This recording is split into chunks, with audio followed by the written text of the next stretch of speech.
This is KCIM News with News Director Nathan Cones. Thank you very much, John, and good morning, everyone.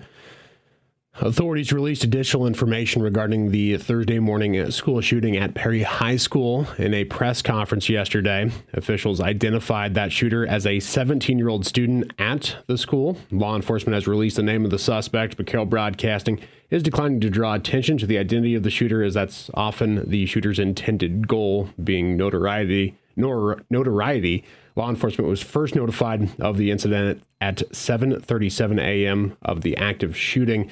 Assistant Director with the Division of Criminal Investigation, Mitch Mortvit, says the Perry Police Department responded to that initial call within minutes. They immediately made entry and witnessed students and faculty either sheltering in place or running from the school. Once inside, they located multiple individuals with gunshot wounds. Officers immediately attempted to locate the source of the threat and quickly found what appeared to be the shooter with a self-inflicted gunshot wound. Mortvit says when additional officers responded, a thorough search of the school took place.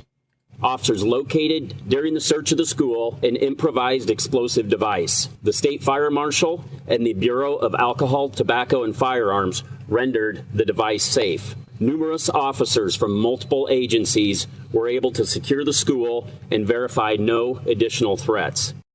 Mortvit says alongside law enforcement, first responders were aiding victims of the shooting. There are 6 victims, one of them who is deceased. That individual was a 6th grade student at Perry Middle School. The other 5 are being treated at area hospitals. 4 of the surviving victims are students, and the 5th is a school administrator. Mortvit says the shooter was armed with a pump-action shotgun and a small-caliber handgun and acted alone in the shooting.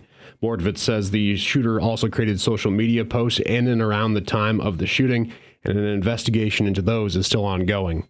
The Iowa Division of Criminal Investigation is serving as the lead investigative agency with assistance from the Perry Police Department, the Dallas County Sheriff's Office, the FBI, the ATF, and the Dallas County Attorney's Office.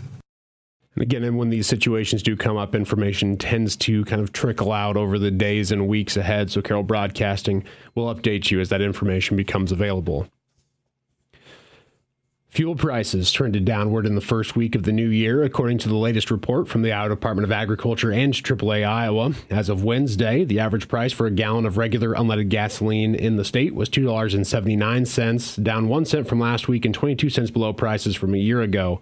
The national average for gasoline on Wednesday was down 3 cents to $3.09 per gallon. Retail diesel prices in Iowa fell 4 cents on the week to an average of $3.65 compared to $4.21 per gallon last year. Local prices remained 33 cents below the national average of $3.98. Wholesale ethanol was unchanged from $2.16, and heating fuels, propane prices averaged $1.56 per gallon. Home heating oil averaged $3.01 per gallon, and natural gas prices at the Henry Hub reporting site climbed 16 cents to $2.67 per MMBTU. And during their meeting on Tuesday, the Lakeview City Council approved a resolution and will start taking bids for a new community center project. City Administrator Teresa Putin says that project was brought up initially in November, but this was an updated plan needing approval before they could take bids. Putin says the building will be a great addition to the town. It's a community center, a venue for us to have concerts, wedding receptions, and different things that will allow our community to continue to grow. The new community center would be located north of the Cobblestone Inn and Suites and Docket Bar and Grill on Boulder Drive. Putin says work has already started and it's now ready for the next step in the process. We've actually done some dirt work and put in a bioretention pond and different things for that. So we've actually started the process. The building is the next in that process, and we've received several grants and have raised a lot of money to bring this project to fruition. Putin says the bid opening is scheduled for January 25th, and the council will discuss the bids received at that meeting during their February 5th meeting. Once they've approved a bid, Putin says a more defined schedule for the completion of the project will be provided. We're hoping here in 2024 that building is constructed, and by the end of 2024, we'll be finished with it. Until we get the bids and what that contractor schedule is, will dictate when our opening day is. Be sure to keep on the Lakeview Community Center page on Facebook for any updates on that building, as well as that official announcement for their opening day. And that is going to be wrapping up your KCIM 7 o'clock news. I'm Nathan Cones reporting. I appreciate the update, Nathan. Once again, you can find all of our local news, state news, and everything else available on our website and mobile app. Free anytime you want to log on. It's 1380kcim.com. That mobile app you can just put on your phone. Tap the app anytime you want local news, broadcast, streaming of KCIM anywhere you happen to be.